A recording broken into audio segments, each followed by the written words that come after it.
मिग-29 American F-15 और F-16 के बराबर काबिल है या कभी कभी उनसे ज्यादा काबिलियत रखता है और यह हाईली मैन्यूवरेबल है। इसका जो इंजन है उसका वेट टू थ्रस्ट रेशियो भी काफी बेहतर है और इसको यदि कोई ट्रेन प्रोफेशनल उड़ा रहा हो तो यह हमारे लिए एक तगड़ा ओपोनेंट साबित हो सकता है। यह कहा था इजराइल के एक पायलट ने जो कि मिग-29 का एग्जामिनेशन कर रहा था। इस वीडियो में हम लोग बात करेंगे मिग-29 जो कि एक रशियन एयरक्राफ्ट है वो अमेरिकन और इजरायलियों के हाथ में किस प्रकार से पड़ गया और इसकी कौन कौन सी ऐसी काबिलियत थी जिससे अमेरिकन और इजरायली लोग इम्प्रेस हुए थे। तो चलिए जान लेते हैं। 1991 के सोवियत यूनियन विघटन के बाद कई छोटे बड़े राष्ट्र बने और इन सभी क्षेत्रों में सोवियत यूनियन के अलग अलग हथियार पड़े थे और जैसे ही ये राष्ट्र में कन्वर्ट हुए ये सारे हथियार उन राष्ट्रों के कब्जे में आ गए। कुछ इसी प्रकार का एक छोटा सा राज्य था मोल्डोवा जो कि यूक्रेन और रोमानिया के बीच में स्थित है। इसके पास जो डिफेंस के इक्विपमेंट सबसे ज्यादा थे उनमें एयरप्लेन्स और अलग अलग प्रकार के हेलीकॉप्टर उपलब्ध थे।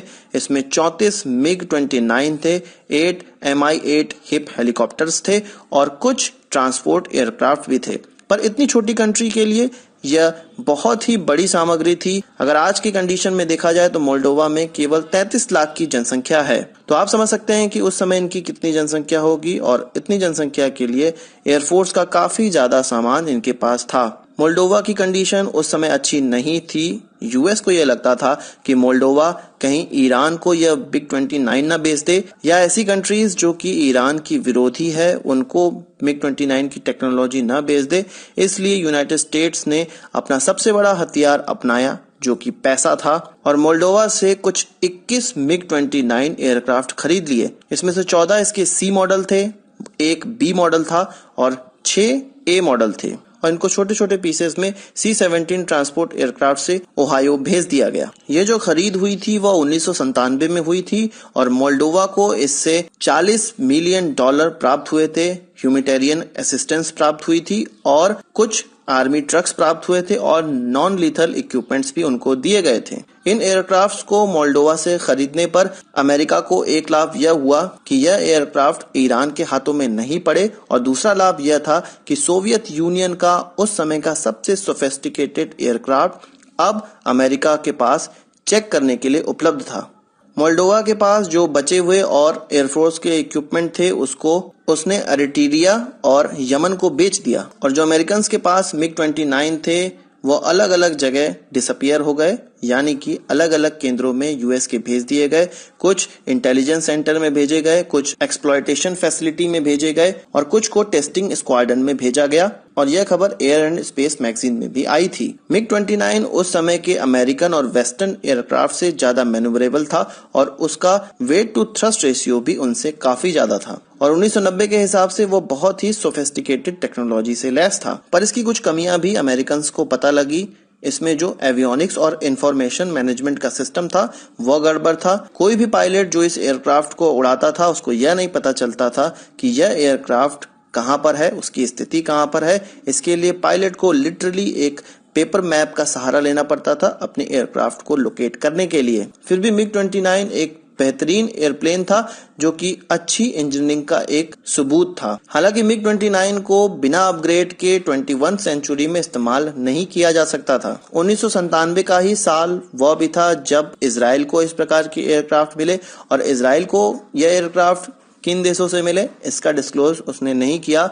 उसने केवल कुछ हफ्तों के लिए एक ईस्टर्न यूरोपियन कंट्री से 3 सिंगल सीटर मिग-29 किराए पे लिए थे और इजराइल ने ऐसा क्यों किया? क्योंकि रशिया ने उस समय अपने सबसे अच्छे और एडवांस मिग-29 एयरक्राफ्ट को इराक को बेचा और बाद में सीरिया को भी बेच दिया। इस एयरक्राफ्ट को इजरायलियों द्वारा किराए पे लेने पे इजरायलियों को इस एयरक्राफ्ट को समझने का मौका मिला और वह जान पाए कि अपने विरोधियों के खिलाफ उनको किन किन चीजों का इस्तेमाल करना है। इजरायली पायलट जो इस एयरक्राफ्ट का मुआयना कर रहे थे उनको यह पता चला कि जितने भी स्टैंडर्ड अमेरिकन मेड जेट हैं उनसे यह काफी बेहतर है और इसकी जो कंप्यूटर इनेबल्ड लैंडिंग है वह उस समय बहुत फायदेमंद होती है जब पायलट को लैंडिंग करने में डिफिकल्टी का सामना करना पड़ता है। इसमें लगा सिस्टम जो जेट को स्टेबलाइज करता था वह उन पायलटों के लिए मददगार था जिनको वर्टिगो डिजीज थी या जो अपना ओरिएंटेशन भूल जाते थे स्पेस पे पहुंचने पर। और इस चीज की पुष्टि इंडियन एयरफोर्स की मैगजीन भी करती है।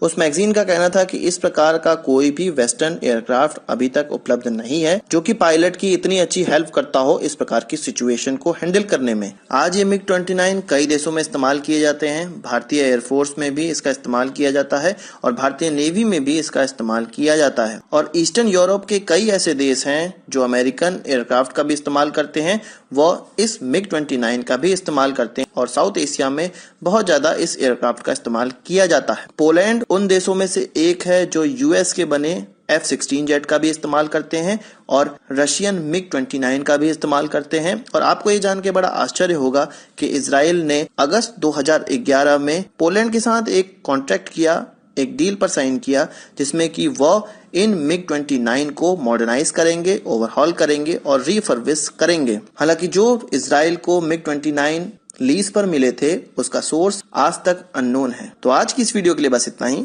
आशा करता हूँ कोई वीडियो पसंद आया, अगर आप इसको एक बड़ा थम्स अप जरूर देंगे। इस वीडियो से संबंधित कोई सवाल सुझाव तो कमेंट बॉक्स में जरूर लाइएगा और यदि आपने हमारे चैनल को सब्सक्राइब नहीं किया उसे भी कर लीजिए, क्योंकि हम इस प्रकार की वीडियो लाते रहते हैं।